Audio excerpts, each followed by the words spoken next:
Assalamualaikum warahmatullahi wabarakatuh. Salam sejahtera untuk kita semua.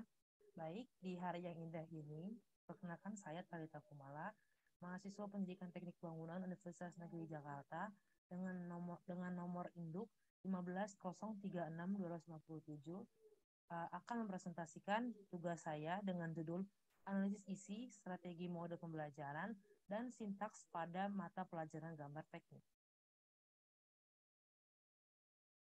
Selanjutnya yaitu table of contents atau daftar isi dari presentasi ini. Yang pertama ada pendahuluan, analisa isi, strategi pembelajaran, sintaks pembelajaran, dan kesimpulan. Baik, yang pertama adalah pendahuluan.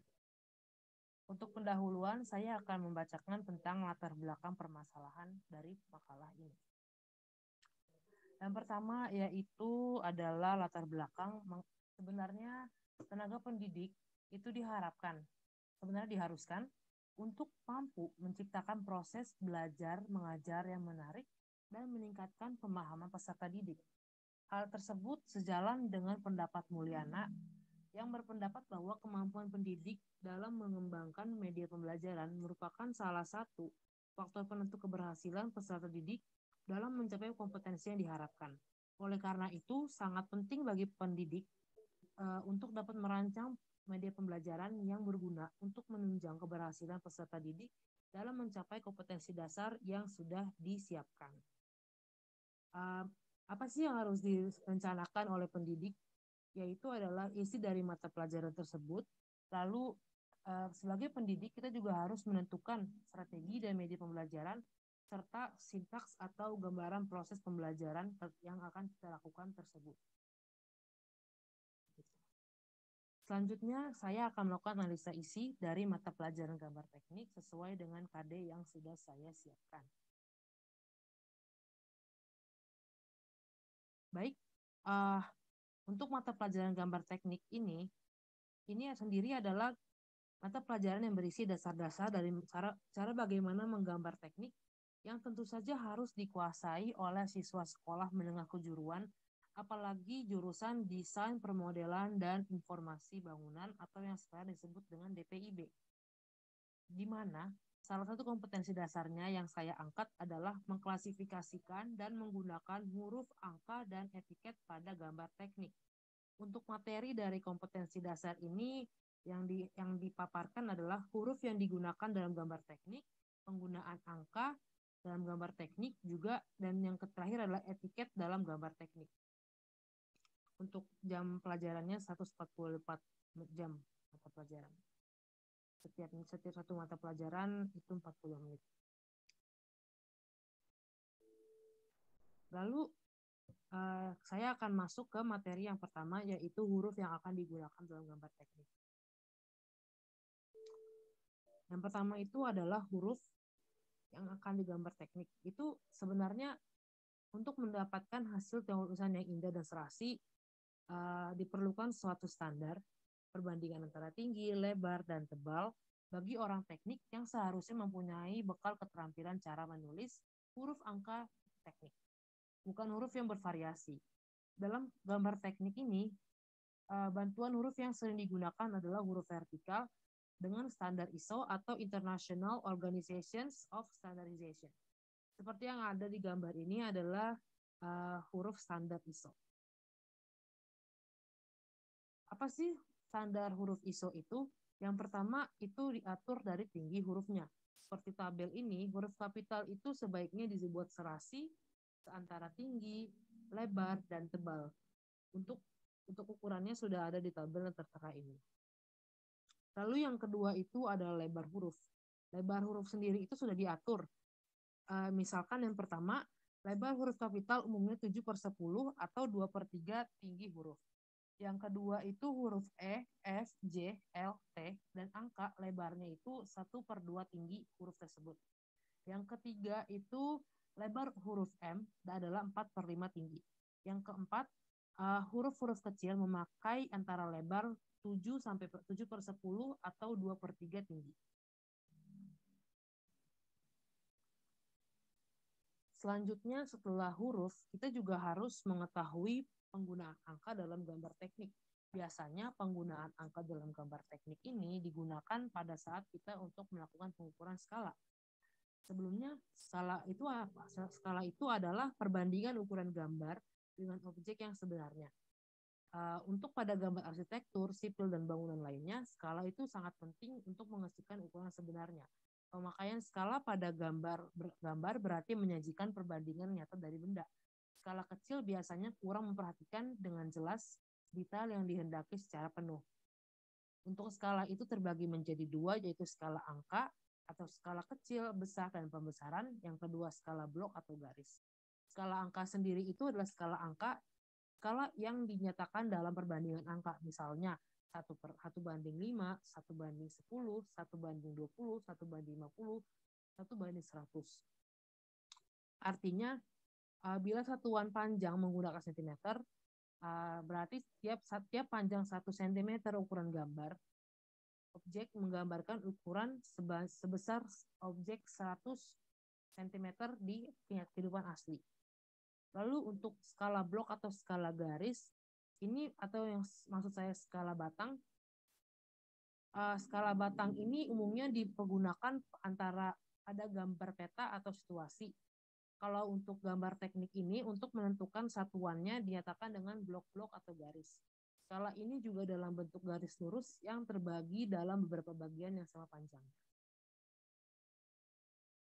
Lalu kita move dari penggunaan angka, sekarang kita akan membahas tentang penggunaan etiket pada gambar teknik. Sebenarnya etiket itu apa sih? Etiket itu adalah bagian dari gambar yang memuat tentang data-data atau informasi dari gambar tersebut. Ada beberapa komponen yang wajib harus ada tertulis di etiket tersebut, yaitu nama atau judul gambar, ukuran kertasnya, cara proyeksinya atau cara pandang, terus skala gambar, nama perusahaan atau nama sekolah, nama drafter atau nama pembuat, tanggal dibuat, pemeriksa, dan yang menyetujui gambar. Biasanya kalau selama pembelajaran yang menyetujui gambar biasanya adalah guru. Lalu keterangan gambar dan satuan yang akan digunakan. Berikut contoh etiket yang sering digunakan di proses gambar teknik. Lalu dalam pembuatan etiket tersebut patut diperhatikan juga batas marginnya. Tentu saja standar tersebut sudah ditentukan di standar ISO, seperti di tabel ini.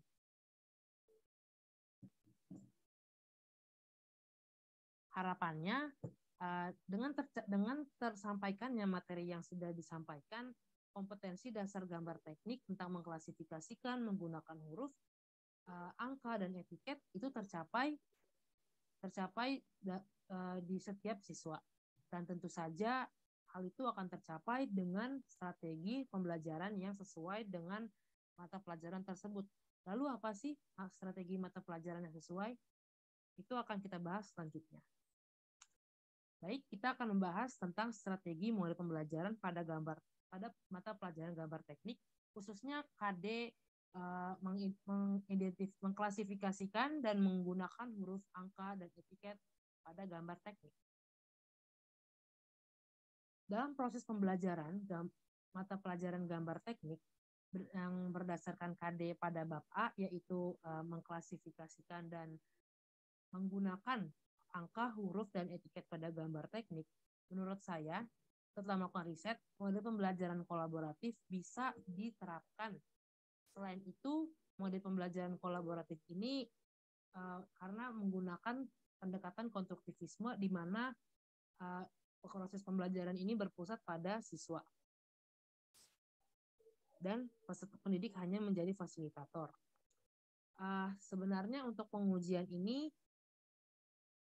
sudah ada, yaitu dengan model yang mengedepankan kerjasama dalam aktivitas belajarnya, serta terwujudnya kerjasama antara erat dan tanggung jawab antara siswa dalam mengerjakan tugas. Untuk penelitian ini sebenarnya sudah dilakukan oleh saudara Muhammad Fakih Ardiansyah, Yoto dan Sumarli pada tahun 2013 di SMK Negeri 6 Malang pada mata pelajaran gambar teknik, dan mendapatkan hasil yang lebih signifikan, dan di mana rata nilai kelas tersebut dengan strategi pembelajaran model kolaboratif lebih tinggi daripada pembelajaran konvensional atau model ceramah. Lalu untuk mendukung strategi tersebut, tentu guru juga menyiapkan sintaks atau gambaran proses pembelajaran. Untuk sintaks proses pembelajaran yang saya sudah siapkan, yaitu peserta didik dalam hal proses pembelajaran gambar teknik ini. Yang pertama, kegiatan pembelajaran dengan strategi kolaboratif diawali dengan kegiatan orientasi siswa, yaitu di mana hal ini di mana kita memperkenalkan pembelajaran yang akan dilakukan. Lalu membentuk peserta didik menjadi beberapa kelompok. Dalam pembentukan kelompok ini setiap siswa dibagi menjadi 5-6 per kelompok. Dan karena ini berpaku pada siswa, untuk pembentukan kelompoknya kami membebaskan peserta didik untuk menentukan teman anggota kelompoknya. Lalu setelah terbentuk, akhirnya peserta didik mencari materi dari berbagai sumber lalu berdiskusi dengan anggota kelompoknya. Lalu setelah itu, setelah berhasil berdiskusi, peserta didik menjelaskan atau mempresentasikan hasil diskusi kelompok tersebut di depan kelas. Lalu setelah berdiskusi, tugas tersebut dikumpulkan kepada pendidik. Lalu apa peran pendidik di proses pembelajaran ini? Pendidik hanya menjadi fasilitator karena proses pembelajaran ini berpaku pada siswa. Di mana peran pendidik ini adalah dengan membantu siswa dalam berdiskusi dengan cara berinteraksi dengan kelompok, misalnya untuk mengatasi masalah seperti memilih gambar teknik yang sesuai, juga serta membantu kelompok menyelesaikan pekerjaan tersebut hingga tahap akhir. Lalu setelah kegiatan diskusi selesai, di akhir pembelajaran, pendidik melakukan refleksi untuk membahas hasil diskusi untuk mengetahui bagian-bagian mana dari proses pembelajaran yang belum dimengerti oleh siswa. Lalu memperbaiki proses kegiatan kolaboratif yang semisal masih kurang sehingga menjadi bahan evaluasi pendidik untuk pertemuan selanjutnya. Lalu akhirnya kesimpulan. Kesimpulannya adalah gambar teknik itu merupakan mata pelajaran yang berisi dasar-dasar dari menggambar teknik yang harus dikuasai oleh siswa sekolah menengah kejuruan, apalagi yang desain permodelan dan informasi bangunan atau yang disebut dengan DPIB, di mana salah satu kompetensi dasarnya adalah mengklasifikasikan dan menggunakan huruf, angka, dan etiket pada gambar teknik. Untuk itu, tenaga pendidik diharapkan mampu menciptakan proses belajar mengajar yang menarik dan meningkatkan pemahaman peserta didik, khususnya mata pelajaran gambar teknik. Untuk mata pelajaran gambar teknik, dengan salah satu kompetensi dasarnya adalah mengklasifikasikan menggunakan huruf, angka, dan etiket pada gambar teknik.